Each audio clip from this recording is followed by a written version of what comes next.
Hello, எல்லாருக்கும் வணக்கம். பெரும்பாலும் ரிட்டையர்ட் ஆயிட்டு வயசான காலத்துல என்ன பண்ணுவாங்க? கோயில் குளம்னு போவாங்க. இல்லனா பேர பிள்ளைங்கள பாத்துக்குவாங்க. ஆனா இங்க ஒரு கப்பல் பாத்தீங்கன்னா, தன்னோட ஹஸ்பண்ட் ரிட்டையர்மெண்ட் ஆனதுக்கு அப்புறம் 2 பேரும் சேர்ந்து ஃபன்னா ஜாலியா கோடி கோடியா பணம் சம்பாரிச்சிட்டு இருக்காங்க. ஜஸ்ட் ஒரு சிஸ்டம்ல இருக்க லூப் ஹோல வச்சு. யாரையும் ஏமாத்தல, கொள்ள அடிக்கல, நேர்மையான வழியில. இது ஒரு உண்மையான கதைங்க. என்னன்னு டீட்டெயிலா பார்க்கலாமா? வெல்கம் டு கதை கேளு. படத்தோட ஸ்டார்டிங்ல பாத்தீங்கன்னா ஈவாட்ன்ற ஒரு டவுனை காமிக்கிறாங்க. ஒரு வயசான கப்பலை காமிக்கிறாங்க. 2 பேரும் ஒரு ட்ரக் எடுத்துட்டு லாட்டரி டிக்கெட் வாங்குறதுக்காக போயிட்டு இருக்காங்க. ஆனா லக் இல்லாம கால்குலேஷன் பண்ணி ஒரு லாட்டரி டிக்கெட்டை ஜெயிக்க முடியுமா? இவங்க கதை இங்க ஆரம்பிக்கல. இவர் பேரு ஜெரி. ஒரு வயசானவரு. ஒரு கம்பெனில வேலை பார்த்துட்டு இருக்காரு. டெய்லியும் எப்படா நம்ம வேலை போயிரும்ன்ற பயத்திலே வேலை பார்த்துட்டு இருக்காரு. ஒரு சீரியல் கம்பெனில மேனேஜரா பல வருஷமா இருக்காரு. போர்ட் ஆஃப் டைரக்டர்ஸ் எல்லாம் கூப்பிட்டு, நீங்க ரொம்ப வருஷமா வேலை பார்த்துட்டு இருக்கீங்க, சீக்கிரம் ரிட்டையர்ட் ஆயிக்கோங்க, உங்களுக்கு வயசு ஆயிருச்சு அப்படின்னு சொல்லிட்டு இருக்காங்க. இவருக்கு ஆனா கொஞ்சம் கூட விருப்பமே இல்ல. முதலாளி சொல்றாரு, நீங்க நைட் ஷிப்ட் எல்லாம் பல வருஷமா வேலை பார்த்துட்டு இருக்கீங்க, உங்களுக்கு கொஞ்சம் ரெஸ்ட் தேவை, இனிமே நீங்க வேலை பார்த்தது போகும், புதுசா வேலை பார்க்கறவங்களுக்கு கொஞ்சம் கொடுங்க அப்படின்னு சொல்லிட்டு அவங்கள அனுப்பிடுறாங்க வேலையை விட்டு. இவர் கொஞ்சம் வருத்தமா தான் போய்கிட்டு இருக்காரு. ஆனா அந்த கம்பெனி முதலாளி வலுக்கட்டாயமா எல்லாரும் சேர்ந்து அவரை ரிட்டையர்மெண்ட்டுக்கு அனுப்பி வச்சிடுறாங்க. அன்னைக்கு நைட் ஈவினிங் ஃபேமிலி கேதரிங்ல பாத்துக்கோங்க, எல்லாரும் குடும்பமா சேர்ந்து உட்காந்து சாப்பிட்டுக்கிட்டு இருக்காங்க. அப்ப கூட பாத்தீங்கன்னா அவர் அவரோட வருத்தத்தை எதுவுமே காமிச்சுக்கல. அவங்க பசங்க எல்லாம் சேர்ந்து எல்லாரும் சேர்ந்து அவருக்கு ஒரு போட்டை கிஃப்டா கொடுக்குறாங்க, ரிட்டையர்மெண்ட் கிஃப்டா. ஆனா இவர் சந்தோஷமா வாங்கிக்கிறாரு. ஆனா கொஞ்சம் வருத்தமா இருக்காரு. அவங்க ஒய்ஃபை கூப்பிட்டு, நீங்க ஒண்ணும் வருத்தப்படாதீங்க, நமக்கு ஏதாவது வழி இருக்கும், உங்களுக்கு பொழுதுபோக்குக்கு நீங்க வேற ஏதாவது பண்ணலாம், அதனால பாத்துக்கலாம் அப்படின்னு சொல்லிட்டு கொஞ்சம் சமாதானப்படுத்துறாங்க. ஏதாவது வழி கண்டுபிடிப்பீங்க அப்படின்னு சொல்றாரு. 1 மாசம் ஆச்சு. ஆனா அவர் இன்னும் அந்த போட்டை எடுத்து கூட பாக்கல. பக்கத்துல இருக்க கடையில போய் எப்பயும் காஃபி குடுத்துட்டு பேப்பர் படிக்கிறது அவரோட வழக்கம். அதுக்கப்புறம் காஃபி குடிச்சிட்டு போய் அவரோட ஃப்ரெண்டான ஸ்டீவை போய் பாக்குறாரு. அவரோட லோக்கல் பேங்க்ல பாத்தீங்கன்னா வேலை பாக்குறாரு. அவர்கிட்ட போய் என்னோட பேங்க் அக்கௌண்ட்ல எவ்வளவு இன்ட்ரெஸ்ட் ஏறி இருக்கு அப்படின்னு சொல்லி கேக்குறாரு. 2% தான் கெயின் வந்திருக்கு அப்படின்னு சொல்றாரு. அச்சோ, இது ரொம்ப கம்மியாச்சு அப்படின்னு சொல்றாரு. அவர் ஃப்ரெண்டு ஒரு ஐடியா கொடுக்குறாரு, நீ ஸ்டாக் எல்லாம் வாங்கி போடு, நல்ல ரிட்டர்ன் வரும் அப்படின்னு சொல்றாரு. ஆனா இவருக்கு அதெல்லாம் ஒரு கேம்பிளிங் மாதிரி, அதெல்லாம் விருப்பம் இல்ல அப்படின்னு சொல்லிட்டு வந்துடுறாரு. ஓகே, நம்ம அந்த போட்டை எடுத்து பார்ப்போம் அப்படின்னு சொல்லிட்டு அந்த போட்டை போய் இன்ஸ்டால் பண்ணலாம் அப்படின்னு சொல்லிட்டு போறாரு. பார்த்தா மோட்டரை கனெக்ட் பண்ணாம விட்டுறாரு. அவர் உள்ள போக ஆரம்பிச்சிருச்சு. அப்புறம் தப்பி தவறி வெளியே எடுத்துட்டு காலால போட்டு டங்கு டங்குன்னு வதச்சிட்டு இருக்காரு. கடுப்புல திரும்ப அந்த கடைக்கு போய் காஃபி கொடுக்கலாம் அப்படின்னு சொல்லிட்டு போய் காஃபி கொடுக்காரு. அப்போ அந்த கேஷியர் சொல்லிட்டு இருக்காரு, வின்ஃபால்னு ஒரு ஸ்டேட் லாட்டரி வந்திருக்கு, அதுல ஜாக்பாட் பாத்தீங்கன்னா 2 மில்லியன் வரைக்கும் கிடைக்கும். அதுக்கு சிக்ஸ் சிக்ஸ் நம்பர் கிடைச்சிச்சுன்னா பெரிய ஜாக்பாட் கிடைக்கும். ஒருவேளை 6 நம்பர் இல்ல 3, 4 கிடைக்குது அப்படின்னா அந்த பெரிய அமௌண்ட் பாத்தீங்கன்னா ஸ்பிளிட் பண்ணி 3, 4 அந்த சின்ன சின்ன வின்னர்ஸ்க்கு கிடைக்கும் அப்படின்னு சொல்றாங்க. இவர் அதை வாங்கி அதோட ரூல்ஸ் அண்ட் கண்டிஷன் எல்லாம் என்ன அப்படின்னு சொல்லிட்டு தெளிவா படிக்கிறாரு. ஆனா அதுல ஒரு லூப் ஹோல் கண்டுபிடிக்கிறாரு. அதை கொண்டு போய் தன்னோட ஃப்ரெண்டான ஸ்டீவ் கிட்ட சொல்லிட்டு இருக்காரு. இவர் அந்த வின் பண்றதுக்கான ப்ராபபிலிட்டி கிடைக்குது. சில இப்ப பாத்தீங்கன்னா 54ல 54 நம்பர் வாங்குறோம், அதுல ஒண்ணு கிடைக்க வாய்ப்பு இருக்கு. அந்த மாதிரி சில சில லூப் ஹோல் இவர் கண்டுபிடிக்கிறார். அவர் ஃப்ரெண்டு கிட்ட சொல்ல அவரு இதெல்லாம் நான் நம்ப மாட்டேன், இதெல்லாம் எப்படி சாத்தியமா, அது எப்படி வின் பண்றவன் சும்மாவா கொடுத்துருவான் பணத்தை அள்ளி, அதெல்லாம் அவன் இவ்வளவு கஷ்டமா தான் வச்சிருப்பான், இதெல்லாம் நீ நம்பிக்கிட்டு இருக்காது அப்படின்னு சொல்லிட்டு, நான் வாங்கலப்பா, நீ வேணா ரிஸ்க் இருக்கதான் ரிஸ்க் எடு அப்படின்னு சொல்லிட்டு சொல்லிடுறாப்ல. ஆனா இவர் போய் தன்னோட பேங்க்குக்கு போயிட்டு பாத்தீங்கன்னா அவரோட பணத்துல $2000 பணத்தை எடுக்கிறார், வித்ட்ரா பண்றாரு. இது ஒரு 20%, ஒரு அப்பட்ட கம்மியா தான் பணம் இருக்கு. அதுல இருந்து 20% $2000 பாத்துக்கோங்களேன். அதுல இருந்து பணத்தை வித்ட்ரா பண்ணிட்டு போறாரு. அடுத்த நாள் காலையில அந்த லோக்கல் ஸ்டோருக்கு போய் எடுத்த $2000 வின்ஃபால் டிக்கெட்டை வாங்கிடுறாரு. அந்த அம்மாவே ஷாக் ஆயிடுச்சு, என்னப்பா இப்படி வாங்குறாரே அப்படின்னு சொல்லிட்டு. சரி அப்படின்னு சொல்லிட்டு வாங்கிட்டு போய் டிவில போட்டு பாத்துட்டு இருக்காரு, பிரைஸ வந்திருக்கா அப்படின்னு சொல்லிட்டு. அவங்க ஒய்ஃப் திடீர்னு வந்துடுறாங்க. என்னடா இவர் ஒண்ணு தெரியாத மாதிரி டக்குன்னு டிவி ஆஃப் பண்ணிட்டு அப்படியே நடிக்கிறாரு. இந்தமா என்னம்மா வித்தியாசமா நடக்கிறாரு இவரு அப்படின்னு சொல்லிட்டு பாத்துட்டு இப்ப நவுந்து போயிடுறாங்க. அவங்க போனதுக்கு அப்புறம் பாத்தீங்கன்னா திரும்ப டிவியை போட்டு பாத்துட்டு இருக்காரு, வின் பண்றதுக்கான நம்பர் கிடைக்குதா அப்படின்னு சொல்லிட்டு. அடுத்த நாள் காஃபேல உட்காந்து எழுதி பாத்துட்டு இருக்காரு. அப்பதான் ரியலைஸ் பண்றாரு, அச்சுச்சோ நம்ம தோத்து போயிட்டோமே, பிரைஸ் கிடைக்கல அப்படின்ற மாதிரி ரொம்ப வருத்தப்படுறாரு. அப்புறம் ஒரு ஃபேமிலி கேதரிங் நடக்குது. இவர் அதை பத்தியே யோசிச்சுட்டு இருக்காரு. அவங்க வந்திருக்க கெஸ்ட் பாத்தீங்கன்னா லக்க பத்தி பேசிட்டு இருக்காங்க. இவருக்கு எதுக்குமே ஈடு கட்டு கொடுக்காம நம்ம என்ன விளையாண்டுட்டு இருக்கோம்னே மறந்து போயிட்டு அவங்க ஒய்ஃப், என்ன நீங்க விளையாடுறீங்க, அப்படின்ற மாதிரி நம்ம வேற கேம் ஆடிட்டு இருக்கோம், நீங்க வேற எதுக்கும் ஆன்சர் பண்ணிட்டு இருக்கீங்க அப்படின்னு சொல்லி கேக்குறாங்க. ஓகே, வந்த கெஸ்ட்டுக்கெல்லாம் பாய் சொல்லி அனுப்பிட்டு அவங்க ஒய்ஃப் வந்து என்ன என்ன உங்க பிஹேவியர் எல்லாம் சரியில்லையே அப்படின்னு சொல்லிட்டு கான்வர்சேஷன் ஸ்டார்ட் பண்றாங்க. லக்க பத்தி பேசலாம் அப்படின்னு சொல்லிட்டு பேசுறப்ப அவங்க வந்து நான் தோத்து போயிட்டேன் அப்படின்ற மாதிரி இவர் பேசிட்டு இருக்காரு. அப்பதான் இவருக்கு ஒரு ஐடியா தோணுது. ஓஹோ, நம்ம ஏதோ தப்பு பண்ணிட்டோம்டா அப்படின்னு சொல்லிட்டு திரும்ப அடுத்த நாள் பேங்க்குக்கு போய் $8000 பணத்தை எடுக்கிறாரு. அவர்கிட்ட மிச்சம் இருக்கிற பணமே பாத்தீங்கன்னா அந்த $8000 தான். அதனால அது ஃபுல்லாத்தையுமே அப்படி எடுத்துட்டு வந்துடுறாரு. எடுத்துட்டு போய் திரும்ப அந்த $8000க்கும் லாட்டரி டிக்கெட்டா வாங்கிடுறாரு. திரும்ப கெஸ்ட் கூட எல்லாம் பாத்தீங்கன்னா ஒரு ஹோட்டல்ல போய் காஃபி, டீ, ஸ்நாக்ஸ் எல்லாம் சாப்பிட்டுட்டு இருக்காங்க. அப்ப திரும்பவும் பாத்தீங்கன்னா லக்க பத்தி பேசிட்டு இருக்காங்க. அப்ப இந்த கெஸ்ட் எல்லாம் சொல்றாங்க, யாரும் முட்டா பையன் லாட்டரி டிக்கெட் எல்லாம் வாங்கிட்டு இருப்பான், அவன மாதிரி பைத்தியக்காரலாம் நாங்க ஏதோ 1-2 பாப்போம் எங்க லக்க வந்து கண்டுபிடிக்கிறதுக்காக அப்படின்னு சொல்றப்ப இவருக்கு உடனே பொறை ஏறிடுது. அப்பயே புரிஞ்சுக்கிட்டாங்க இவனும் அந்த முட்டா பையல ஒருத்தன் தான் அப்படின்னு நினைச்சிருப்பாங்க போல. திரும்ப அவர் போய் நம்பர் எல்லாம் பார்த்து செக் பண்ணிட்டு இருக்காரு, ரிசல்ட் வந்திருக்கான்னு. அப்பதான் கண்டுபிடிக்கிறார் அவருக்கு $15,000 கிடைச்சிருக்கு. அதாவது பாத்தீங்கன்னா டபுள் த அமௌண்ட் வந்து இவருக்கு பிரைஸா கிடைச்சிருக்கு. செம்ம ஷாக்ல மனுஷன் இருக்காரு. ஜெயிச்ச பணத்தை எடுத்துட்டு வீட்டுக்கு போன அவரு பேண்ட்ரி ஸ்டோர் ரூம்ல போய் ஒரு பாப்கார்ன் டப்பாக்குள்ள எல்லா பணத்தையும் ஒளிச்சு வைக்கிறாரு. ஒளிச்சு வச்சுட்டு ஒண்ணும் தெரியாத மாதிரி வெளியில போய் பேசிட்டு இருக்காரு. அந்த நேரத்துல அவரோட பேத்தி பாத்தீங்கன்னா ஸ்டோர் ரூம் போய் பாப்கார்ன் டப்பான் எடுத்து உருட்டி எல்லாத்தையும் வெளியே எடுக்குது. இவர் ஏதோ நேக்கா எடுத்துட்டு போய் திரும்ப உள்ள வச்சு அது சீரியல் டப்பாக்குள்ள போய் திரும்ப எடுத்து உள்ள ஒளிய வச்சிடறாரு. அதுக்கப்புறமா அன்னைக்கு நைட்டு பாத்தீங்கன்னா அவங்க ஒய்ஃப் வந்து அவங்கள்ட்ட கேக்குறாங்க, நீங்க பண்றதெல்லாம் சரியில்லை, பேண்ட்ரில என்ன உருட்டிட்டு இருக்கீங்க, கேம்பிளிங் ஏதாவது திருட்டுத்தனமா பண்ணிட்டு இருக்கீங்களா அப்படின்னு கேட்க அவங்க சொல்றாரு இவரு, நான் வந்துட்டு கேம்பிளிங் எல்லாம் பண்ணல, லாட்டரி பிளே பண்ணிக்கிட்டு இருக்கேன் அப்படின்னு சொல்ல அவங்க ஒய்ஃப் ஷாக் ஆகி வாவ் அப்படின்னு சொல்லி சொல்றாங்க. இவருக்கு அப்படியே ஆச்சரியமா போயிருது. ஓகே, 2 பேரும் சேர்ந்து பண்ணலாமா அப்படின்னு சொல்லிட்டு 2 பேத்துக்கும் ரொம்ப வருஷத்துக்கு கழிச்சு ஒரு பெரிய ஃபன் காத்துட்டு இருக்கு அப்படின்னு சொல்லி 2 பேரும் சேர்ந்தே இதை பண்ணலாம் அப்படின்னு சொல்லிட்டு 2 பேரும் ஒன்னா போய் $15,000 மொத்தமா லாட்டரி டிக்கெட் வாங்கலான்னு போறாங்க. அப்பதான் அவங்களுக்கு ஒரு விஷயம் தெரியுது, இந்த ஸ்டேட்ல வந்து லாட்டரி இப்ப விற்க மாட்டாங்களாம், பக்கத்து ஸ்டேட்டுக்கு போகணுமா. ஃப்ரெண்டான ஸ்டீவ் கிட்ட போய் கேக்குறாங்க, பக்கத்து ஸ்டேட்ல எந்த இடத்துல வந்து நியரஸ்ட் நம்ம இந்த ஸ்டேஷன் வாங்குறதுக்கான ஸ்டேஷன் இருக்கு அப்படின்னு சொல்லி கேக்குறாங்க. அவர் ஃப்ரெண்டு ஷாக் ஆகி நடந்ததெல்லாம் கேட்டு நானும் வரேன் அப்படின்னு சொல்லிட்டு அவரை ஒரு $1000 கொடுத்து அனுப்புறாரு. அங்க 2 கப்பலும் சேர்ந்து ஜாலியா ட்ரக்ல பேசிக்கிட்டே போறாங்க. அடுத்த நாள் காலையில சீக்கிரமா எந்திரிச்சு போறவள்ள காஃபி குடுத்துட்டு லஞ்ச் முடிச்சுட்டு எல்லாம் போறாங்க. அங்க ஒரு கேஸ் ஸ்டேஷன் பக்கத்துல உள்ள போறாங்க. அந்த கடைக்குள்ள போயிட்டு அந்த கடைக்காரன் பேரு பாத்தீங்கன்னா பில்லு. அவர்கிட்ட போய் இவங்க 2 பேரும் எங்களுக்கு $8000 வந்து வின்ஃபால் டிக்கெட் வேணும், 8000 டிக்கெட் வேணும் அப்படின்னு சொல்றாங்க. இவங்க வந்து அப்படியே ஷாக் ஆயிராரு. அப்புறம் அவங்க கிட்ட சொல்றாங்க, நீங்க ஈவினிங் வரைக்கும் காத்துட்டு இருக்கணும், ஏன்னா இந்த மிஷின் பாத்தீங்கன்னா ஒரு மணி நேரத்துக்கே 1 மணி நேரத்துக்கே 6 டிக்கெட் தான் பிரிண்ட் பண்ணும் அப்படின்னு சொல்றாங்க. சரி வெயிட் பண்றோம் அப்படின்னு சொல்லிட்டு ஈவினிங் வரைக்கும் காத்துட்டு அன்னைக்கு வந்து பாத்தீங்கன்னா ஒரு ஹோட்டல்ல போய் நைட்டு தங்குறாங்க. நைட்டு தங்கிட்டு அங்க வந்து டிக்கெட் எல்லாம் எடுத்ததை வந்து செக் பண்ணிட்டு இருக்காங்க, எவ்வளவு வின் பண்ணிருக்கோம் அப்படின்னு சொல்லிட்டு. அடுத்த நாள் காலையில எவ்வளவு வின் பண்ணிருக்கோம்னு பார்த்து $21,000 வந்து ஜெயிச்சிருக்காங்க. 2 பேத்துக்கும் செம்ம ஹாப்பி. அவங்க வந்து வாழ்த்துக்கள் அப்படின்னு சொல்லி என்ன பண்ணாங்க அப்படின்னு சொல்றாங்க. திரும்ப வர வழியில அவங்க ஒய்ஃப் வந்து அவங்களுக்கு ஒரு ஐடியா கொடுக்குறாரு, நம்ம மட்டும் இல்லாம நம்ம கூட இருக்க சில ஃப்ரெண்ட்ஸையும் அதுல இன்வால்வ் பண்ணிக்கலாமா, அவங்களும் நல்லா இருப்பாங்க அப்படின்னு சொல்லிட்டு இவர் வந்து ஒரு கம்பெனி மாதிரி அவங்க க்ளோசஸ்ட் ஃப்ரெண்ட்ஸ் எல்லாத்துக்கும் போய் சொல்றாரு, எல்லாரும் வந்து இன்வால்வ் ஆகலாம். அவங்க ஒவ்வொருத்தரும் வந்து மினிமம் வந்து பாத்தீங்கன்னா $500 சொல்லணும். ஈவன் வந்து சில பேர் வந்து பைக் அந்த மாதிரி கூட இன்வெஸ்ட் பண்ணாங்க, அவங்ககிட்ட சொல்லி கொடுத்தாங்க. ஆனா என்ட்ரி ஃபீஸ் பாத்தீங்கன்னா கண்டிப்பா $500 அப்படின்னு சொல்லி எல்லார்ட்டையும் பணம் வாங்கிட்டு திரும்ப போறாங்க அந்த கேஸ் ஸ்டேஷனுக்கு. பில்லு கிட்ட போய் இப்ப எங்களுக்கு $40,000 வேணும், $40,000 வந்து டிக்கெட் வேணும் அப்படின்னு சொல்லி கொடுக்குறாங்க. அவர் வந்து யார் நீங்க எங்க கொள்ளடிச்சிட்டு வரீங்களா அப்படின்ற மாதிரி அந்த பில்லு கேக்குறாரு. அதுக்கு அவங்க சொல்றாங்க, இல்ல நாங்க ப்ரொஃபஷனல் லாட்டரி விளையாடுறவங்க அப்படின்னு சொல்ல இவர் வந்து அப்படின்னா என்னையும் சேர்த்துக்கிறீங்களா அப்படின்னு சொல்லி இவர் கேக்குறாரு. இவர் இன்வெஸ்ட்மெண்ட் பண்றதுக்கு ஏதோ கம்பெனி மாதிரி ஜிஎஸ் இன்வெஸ்ட்மெண்ட் ஸ்கீம், அதாவது இன்வெஸ்ட்மெண்ட் ஸ்ட்ராட்டஜி எல்லாம் பண்றதுக்கான ஒரு ஸ்கீம் மாதிரி இவர் சொல்றாரு. ஓகே, பில்லு வந்து இப்ப வந்து மெம்பர் ஆஃப் த இன்வெஸ்ட்மெண்ட் கிளப்ல ஆயிட்டாரு. அப்புறம் வந்து ஃப்ரெண்ட்ஸ்ட கூட இதை பத்தி நான் சொல்றேன் அப்படின்னு சொல்லிட்டு போறாரு. அந்த பில்லு பாத்தீங்கன்னா இன்னும் 2 ஷேர் ஹோல்டரை வந்து கூட்டிட்டு வந்திருக்காங்க. ஆக மொத்தத்துல இந்த கவுண்ட் வந்து ஏறிக்கிட்டே போகுது. இன்னும் 500 டிக்கெட் சேர்ந்து பார்க்கணும். இந்த தடவை பாத்தீங்கன்னா அடுத்த நாள் வரைக்கும் பிரிண்ட் எடுத்துக்கிட்டே இருக்கணும், ஏன்னா வந்து நிறைய டிக்கெட் எடுக்கிறாங்கல்ல அதனால.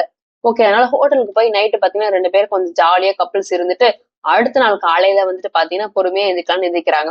பில்லு வந்து என்னப்ப சொல்றாருன்னா, ஒரு சந்தோஷமான விஷயம் இப்பெல்லாம் வந்து பாத்தீங்கன்னா நம்ம டிக்கெட்லாம் நம்ம இப்போ ஒன்னொன்னா எண்ணிட்டு இருக்க தேவையில்ல. ஏன்னா வந்துட்டு அந்த ஸ்டோருக்கு வந்து எத்தனை நம்பர் வந்து ஜெயிச்சிருக்குன்றது பிரிண்ட் வந்துரும். அதை வச்சு நம்ம கண்டுபிடிச்சுக்கலாம். இப்ப வாங்கியிருக்கதே பாத்தீங்கன்னா மொத்தம் 2 தான். இப்ப நம்ம 40,000 போட்டோமா அப்படியே டபுள் 80,000 வந்து நமக்கு இப்ப கிடைச்சிருக்கு அப்படின்னு சொல்லிட்டு 2 பேரும் செம்ம ஹாப்பியா இருக்காங்க. பெட்டி பெட்டியா டிக்கெட்டை வந்து அள்ளிட்டு வந்துட்டு இருக்காங்க. அந்த இன்வெஸ்டர்ஸ் இருக்காங்களா அவங்க ஊர்ல எல்லாத்துக்கும் போன் பண்ணி சொல்றாங்க அந்த ஸ்டீவ் கிட்ட டபுள் த அமௌண்ட் ஆயிருச்சு அப்படின்னு. எல்லாரும் செம்ம ஹாப்பி. ஆனா இதே நேரம் பாத்தீங்கன்னா ஹார்வர்ட் யூனிவர்சிட்டியில ஒரு பையன் இருக்கான், அவன் பேர் டைலர். அவனு வந்து பாத்தீங்கன்னா இந்த லாட்டரிய பத்தி லூப் ஹோலை பத்தி கண்டுபிடிச்சிட்டு இருக்கான். இதுல 100% வந்து ஜெயிக்கிறதுக்கான வாய்ப்பு இருக்கு, இதை நான் கண்டுபிடிச்சிருக்கேன் அப்படின்னு சொல்லிட்டு அவனோட ஃப்ரெண்ட்ஸ் எல்லாத்தையும் போய் சொல்றான். இந்த மாதிரி டாம் ஸ்டூடெண்ட்ஸ் எல்லாத்தையும் நீங்களும் வந்து ஆளு கொஞ்சம் கொஞ்சம் வந்து மணியை போடுங்க, இதுல வந்து ஜெயிக்கிறதுக்கான வாய்ப்பு இருக்கு, இதை வச்சு நம்ம வந்துட்டு பெரிய லெஜெண்ட் ஆயிடலாம் அப்படின்னு சொல்லிட்டு இருக்காப்ல. எல்லாரும் ஆர்வமா கேட்டுட்டு ஓகே நாங்களும் வரோம் அப்படின்னு சொல்றாங்க. அவனோட ஃப்ரெண்டு கேக்குறான், நீ எதுவும் ஃபைல் பண்ணலன்னு கேக்குறான். இல்ல நான் எதுவும் ஃபன் பண்ண, நான் தான் இன்சார்ஜ், நான் பாத்துக்கிறேன் அப்படின்னு சொல்றான்.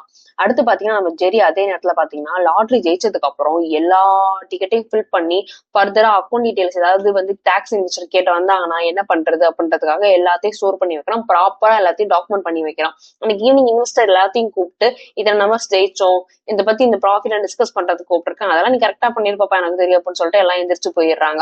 அடுத்த நாள் பாத்தீங்கன்னா ஸ்டீவ் கூட சேர்ந்து ஒரு மீட்டிங் போறாங்க. ஃபர்தரா வந்து ஃபியூச்சர்ல வந்து $6 மில்லியன் லாட்டரி வருது, அது எப்படி வாங்கலாம் அதை பத்தி சொல்லிட்டு இருக்காங்க. அப்ப வந்து ஜெரி சொல்றாப்புல இதுல இருக்க லூப் ஹோலை சீக்கிரம் கண்டுபிடிச்சிருவாங்க, அதுக்கெல்லாம் நம்ம பெரிய அமௌண்ட் ஜெயிச்சுட்டு நம்ம கம்யூனிட்டி முன்னாடி தரணும் அப்படின்னு சொல்றாங்க. ஒய்ஃப் வந்து ஃபெஸ்டிவல் வரத்துக்குள்ள அதெல்லாம் நம்ம பண்ணிடலாம் அப்படின்னு சொல்லிட்டு எல்லாம் பேசி முடிக்கிறாங்க. ஆனா அதே நேரத்துல அடுத்து ஒரு விஷயம் நடக்குது. என்னன்னா அந்த கம்பெனிக்காரங்களுக்கு எல்லாம் ஒரு டவுட் வந்துருச்சு. ஒரு பொண்ணு அந்த ஸ்டாஃப் இந்த மாதிரி அதாவது பாத்தீங்கன்னா பெரிய அமௌண்ட் எல்லாம் ஜெயிக்கிறது பாத்தீங்கன்னா ஒரு வருஷத்துக்கு 5 பேர் தான் ஜெயிப்பாங்க. ஆனா ஒரு 3 வாரத்திலேயே பாத்தீங்கன்னா பெரிய பெரிய அமௌண்ட் அதாவது $50,000 மேல ஜெயிச்சிருக்காங்கன்னா அதுவும் ஒரே ஆள்னா எப்படி இதெல்லாம் நடக்கும்? அதுவும் இல்லாம 10 மணி நேரம் டிராவல் பண்ணி எதாச்சியா வருவாங்களா அதர் ஸ்டேட்டுக்கு, யோசிச்சு பாருங்க அப்படின்னு சொல்லிட்டு இருக்காங்க. ஹார்வர்ட் யூனிவர்சிட்டியில அந்த பையனோட ஃப்ரெண்டு சொல்லிட்டு இருக்கான், இங்க பாரு இதே மாதிரி நாம மட்டும் ஜெயிக்கல, வேற ஏதோ ஒரு லொகேஷன்ல நான் ட்ராக் பண்ணி பார்த்தேன், வேற யாரோ ஜெயிக்கிட்டு இருக்காங்க, அது யாரு நம்ம பாக்கணும், நம்ம மட்டும் ஜெயிச்சிட்டு இருக்கல அப்படின்னு மாதிரி சொல்றான். ஓகே நம்ம போய் பாக்கலாம் அப்படின்னு சொல்லிட்டு டேட்டா பேஸ் அனலைஸ் பண்ணி அது யாரும் போய் பார்க்கணும், ஒரே இடத்துலதான் அதெல்லாம் நடந்திருக்கு. அந்த டிக்கெட் எடுத்து 2 பேரும் போறாங்க. எங்கன்னா அந்த கேஸ் ஸ்டேஷன் பக்கத்துல இருக்க அந்த கடைக்குதான். நம்ம ஜெரியும் கப்பிள்ஸ் 2 பேரும் டிக்கெட் பிரிண்ட் பண்ணிட்டு இருக்காங்க. அன்னைக்கு அவங்க ஆனிவர்சரி போல 46வது ஆனிவர்சரி ரொம்ப ஜாலியா என்ஜாய் பண்ணிட்டு இருக்காங்க. அந்த இடத்துக்கு பாத்தீங்கன்னா அந்த 2 பயலுங்களும் உள்ளார வராங்க. உள்ள வந்துட்டு இந்த வயசான கப்பல அப்படின்னு பார்த்து கேவலமா சிரிக்க ஆரம்பிச்சிடுறாங்க. அதுக்கப்புறம் அந்த பையன் சொல்றான், நாங்க மாதிரி ஹார்வர்ட் யூனிவர்சிட்டில இருந்து வந்துட்டு இருக்கோம், ஏதோ கிரிமினல் குரூப் இருப்பாங்கன்னு பார்த்தா நீங்க வயசானவங்க நீங்க இருக்கீங்க அப்படின்னு சொல்லிட்டு கிண்டலா சிரிச்சிட்டு இருக்கான். அதுக்கப்புறம் சொல்லிட்டு இருக்கான், நீங்க நீங்க ஏன் கூட வந்து ஜாயின் பண்ணிக்கோங்க, எல்லாம் சேர்ந்து பண்ணலாம், ஒரே டீமா பண்ணலாம் அப்படின்ற மாதிரி சொல்லிருக்காங்க. அதனால நாங்க நிறைய ட்ரிக் எல்லாம் தெரிஞ்சு வச்சிருக்கோம் அப்படின்னு சொல்லிட்டு இருக்கான். நீங்க ட்ரிக் எல்லாம் இல்ல, இது வந்து மேத்தமேட்டிக்ஸ் தான், நீங்க வந்து ரூல்ஸை பிரேக் பண்றீங்க, யோசிச்சு பாருங்க. அதுக்கு அந்த பையன் நம்ம லாட்டரி தான் ஜெயிக்கணும், கூட இருக்க ஃப்ரெண்ட்ஸ் எல்லாம் யாரை பத்தி யோசிக்க தேவையில்ல அப்படின்ற மாதிரி ரொம்ப செல்பிஷாவே பேச்சு இருக்கு. ஆனா அவனோட பேச்சு பாத்தீங்கன்னா ஜெரியோட பேச்சு அந்த கம்யூனிட்டி நான் வந்து சேர்ந்து டெவலப் பண்ணுன்ற மாதிரி சொல்லிட்டு இருக்கான். அதுவும் இல்லாம எந்த ரூல்ஸையும் அவன் பிரேக் பண்ணல. அவன் ஃப்ரெண்டுக்கு தெரியாம பல விஷயத்த வந்து மறைச்சு வச்சிருக்கான். இத பார்த்து அவன் ஃப்ரெண்டு பாத்தீங்கன்னா அவனே கடுப்பாகி போயிட்டான். அடுத்த நாள் பாத்தீங்கன்னா அந்த கேஸ் ஸ்டேஷன்ல வேலை பார்ப்பாருல அந்த பில் அவருக்கு வந்து டைவர்ஸ் நோட்டீஸ் அப்ளை பண்ணிருக்காரு. நோட்டீஸ் அப்ளை பண்ணிட்டு பாத்தீங்கன்னா புது கார்ல போயிருக்காரு. இதை வந்து எக்ஸ்பைர் வந்து போறன்னு பாத்துட்டு இருக்காங்க. இந்த டவுன்ல பாத்தீங்கன்னா ஃபார்மர்ஸ் எல்லாம் அவங்க ப்ராடக்ட் விற்கிறதுக்கு தனியா ஒரு ஸ்டோரே வந்து ரெண்ட் எடுத்துட்டாங்க. அவர் ஃப்ரெண்டு ஸ்டீவ் பாத்தீங்கன்னா புது லம்போர்கினி கார் வாங்கியிருக்காரு. இவங்களோட வின்ன பத்தி கண்டுபிடிச்சு அந்த ஸ்டாஃப் இருக்காங்களா அந்த பொண்ணு பாத்தீங்கன்னா எம்ப்ளாயி அவங்க பாஸ் கிட்ட போய் இன்னொரு பாஸ்ட போய் இவங்களை பத்தி சொல்றா, ஜெரிய பத்தி சொல்றா, பாருங்க இவ்வளவு மில்லியன் ஜெயிச்சிருக்காங்க அப்படின்னு. பிளாட்ல ஜெயிக்கிறதா சகஜம் தானே அப்படின்னு கண்டுக்காம போறாரு. அந்த ஹார்ட்வேர்ட் பையன் டெய்லர் இருக்கான், அவன் வந்து திரும்ப ஜெரிய பார்க்க வந்திருக்காப்ல. அந்த காஃபி ஷாப்புக்கு வந்துட்டு அவனை வந்து த்ரெட்டன் பண்ற மாதிரி பேசிட்டு இருக்காப்ல.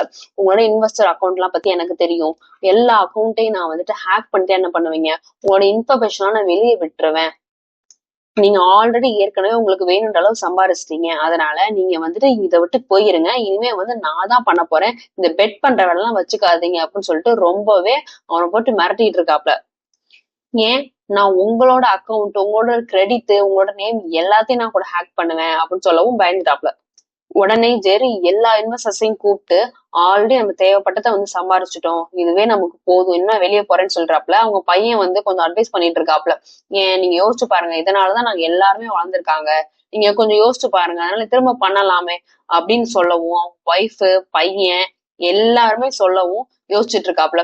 நம்ம ஒன்னும் கேம்பிளிங் பண்ணல, இது ஒரு மேத்து தான், அதனால இது நம்ம நல்லதுதான் பண்றோம் அப்படின்னு சொல்லவும் திரும்ப நம்ம பண்ணலாம் அப்படின்னு சொல்லிட்டு திரும்ப இறங்கிட்டாப்ல. இதெல்லாம் வந்து இந்த டைலருக்கு தெரிஞ்சு போயிடுச்சு. ஏன்னா ஆல்ரெடி டிக்கெட்ஸ் எல்லாம் நிறைய வாங்கிட்டு இருக்காங்க, இந்த டிக்கெட்ஸோட பர்ச்சேஸ் நிறையவே இருக்கு, நம்ம சொல்லியும் கேட்காம இருக்கானே அவன் அப்படின்னு சொல்லிட்டு ரொம்ப டென்ஷன் ஆகுறான். இதனால நமக்கு ஃபுல் ஜாக்பாட் கிடையாது அப்படின்னு சொல்லிட்டு அவனோட ஃப்ரெண்டு கூட போய் நம்ம ஒரு பிளான் போடலாம், நம்ம இன்வெஸ்டர்ஸ், நம்ம அந்த ஃப்ரெண்ட்ஸ் எல்லாம் நிறைய பேர் இருந்தாங்க டார்மெட்டர்ல, அவங்களெல்லாம் வந்துட்டு நம்ம விட்டுறலாம், நம்ம மட்டும் பாதி போட்டுட்டு அது கிடைக்கிற அமௌண்ட்டை நம்மளே ஷேர் பண்ணிக்கலாமே, எல்லாத்துக்கும் கொடுக்க வேணாமே அப்படின்னு சொல்லிட்டு இருக்கான். ஆனா அப்படின்னாலுமே அவனுக்கு நிறைய தேவைப்படும். ஓகே, அவங்க அப்பாவோட ஃப்ரெண்டு கிட்ட எல்லாம் போய் இவன் சொல்றான், நீங்க எல்லாம் கொஞ்சம் தாங்கன்னு. பில் வந்து ஜெரி கிட்ட சொல்றாப்ல, லாட்ரி வந்து இன்னைக்குதான், அதனால வாங்கன்னு சொல்லி சொல்லிருக்காப்ல. ஜெரி பாத்தீங்கன்னா ஹார்வர்ட் ஸ்டூடெண்ட்ஸ் வந்து பார்க்க போயிருக்காப்ல. எதுக்காகனா இந்த பயலை பத்தி போய் சொல்றதுக்காக. இந்த டைலர் போய் பார்த்துட்டு அவங்க ஃப்ரெண்ட்ஸ் இன்வெஸ்ட் எல்லாத்தையும் சொல்லிட்டு இருக்கான். என்னன்னா, இவ்வளவு அமௌண்ட் கிடைக்குது, இவ்வளவு வினிங்ஸ் கிடைக்குது, ஆனா வந்து உங்க ஷேர் வந்து யாருக்குமே பண்ணல, இவனே வந்து எல்லாத்தையும் முழுங்கி சாப்பிட்டுட்டு இருக்கான் அப்படின்னு சொல்லிட்டு இருக்காப்ல. இத பார்த்த ஃப்ரெண்ட்ஸ் எல்லாம் கடுப்பாய் அவன் விட்டு போயிடுறாங்க.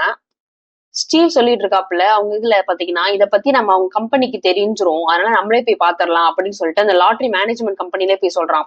நீங்க வந்து அந்த ஜாக்பாட் அமௌண்ட்டை வெளிப்படையா சொன்னீங்கன்னா யார் யார் எல்லாத்துமே போட்டி போட சகஜமா இருக்கும்ல அப்படின்னு சொல்லிட்டு இருக்காப்புல. உடனே எல்லாரும் வந்து அதுக்கும் ஒத்துக்குறாங்க. எனக்கு 2 டிக்கெட் பிரிண்டிங் மிஷினும் கொடுங்க அப்படின்னு சொல்லி கேக்குறான். எல்லாத்துக்குமே அந்த டைரக்டர்ஸ் ஒத்துக்குறாங்க.